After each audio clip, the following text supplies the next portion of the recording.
നമസ്കാരം. Kochi corporation deputy mayor സ്ഥാനത്തേക്ക് മുസ്ലിം ലീഗിൽ നിന്ന് ഒരു പ്രതിനിധി ഉണ്ടാകുന്നു. മുസ്ലിം ലീഗിന് വഴങ്ങിക്കൊടുത്തു കോൺഗ്രസ്. അടുത്ത ഒരു വർഷം ഡെപ്യൂട്ടി മേയർ സ്ഥാനം മുസ്ലിം ലീഗിനായിരിക്കും. മുസ്ലിം ലീഗ് കൗൺസിലർ ടി അഷ്റഫാണ് ഡെപ്യൂട്ടി മേയർ ആകുന്നത്. എറണാകുളം കോർപ്പറേഷൻ്റെ മാത്രം കഥയാകും ഇത് എന്ന് കരുതേണ്ട ആവശ്യമില്ല. മതം പറഞ്ഞ് വോട്ട് ബാങ്കും പറഞ്ഞ് നാളെ കേരളത്തിൻ്റെ മുഖ്യമന്ത്രി സ്ഥാനത്തേക്ക് മുസ്ലിം ലീഗിൽ നിന്ന് ഒരു പ്രതിനിധി വരും. അതിൽ വലിയ വിഷമമൊന്നും മുന്നേ ആയിരുന്നെങ്കിൽ ഉണ്ടാകുമായിരുന്നില്ല. പക്ഷേ ഇപ്പോൾ ലീഗ് പഴയ ലീഗല്ല. ലീഗിൻ്റെ ഉള്ളിൽ നിന്നും നിയന്ത്രിക്കുന്നത് SDP-യും ജമാഅത്തെ ഇസ്ലാമിയും അടങ്ങുന്ന ഭീകരവാദി സംഘങ്ങളാണ് എന്ന് മറന്നു പോകാതിരുന്നാൽ നന്നായിരിക്കും. മുസ്ലിം ജനസംഖ്യ എണ്ണി പുതിയ സ്ഥാനങ്ങൾ വിഹിതം വെച്ചെടുക്കുമ്പോൾ അവിടുത്തെ ഹിന്ദു ജനസംഖ്യ എത്രയാണെന്ന് കോൺഗ്രസ് തിരക്കി നോക്കിയത് പോലുമില്ല. അതിനെതിരെ ഒന്നും മിണ്ടാനുള്ള സാധ്യതയുമില്ല. കാരണം ഒരു മതേതര മുന്നണിയല്ലേ കോൺഗ്രസ്. ഇങ്ങനെ എന്തെങ്കിലുമൊക്കെ പറഞ്ഞാൽ മതേതര വിരുദ്ധമായി മാറും. ഇവിടെ മാന്യനാകണോ ഭീകരവാദിയാകണോ എന്ന ചോദ്യം സാധാരണക്കാരുടെ മനസ്സിൽ ഉയർന്നാൽ അത്ഭുതപ്പെടാനൊന്നുമില്ല. മതമാണ് പ്രശ്നം. കുന്തിരിക്കം വാങ്ങിച്ച് വീട്ടിൽ കാത്തുവച്ചോളൂ. 21 ഊരിയവാൾ അറബിക്കടലിൽ എറിഞ്ഞിട്ടില്ല. ഈ ലൈനുകളെല്ലാം കൃത്യമായി ആൾക്കാർക്ക് ഓർമ്മയുണ്ടാകും. നാളത്തെ കേരളം അഭിമുഖീകരിക്കാൻ പോകുന്ന വസ്തുത തന്നെയാണിത്.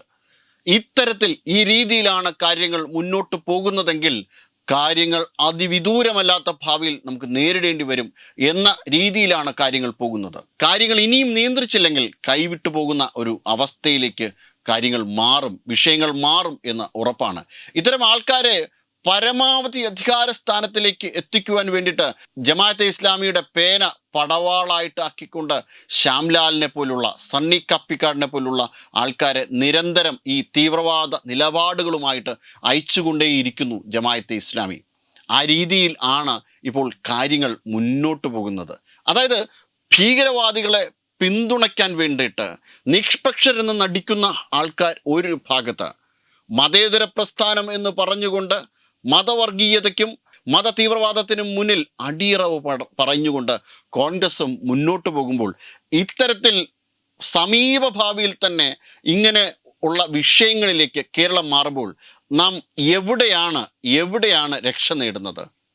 കേരളം ഭാരതത്തിനകത്തായതുകൊണ്ട് തീർച്ചയായിട്ടും ഭാരതം ഇതിനെ നിയന്ത്രിക്കുക തന്നെ ചെയ്യും. പക്ഷേ കേരളത്തിൽ ഇങ്ങനൊരു അവസ്ഥ സംജാതമായാൽ, കേരളത്തിൽ ഭീകരവാദികളുടെ ഒരു കളിത്തൊട്ടിലായി മാറിയാൽ, മലയാളികളുടെ ഭാഗത്തുനിന്ന് എന്ത് രീതിയിലുള്ള ഒരു രക്ഷയാണ് നമ്മുടെ ഭാഗത്തുനിന്നുണ്ടായത്?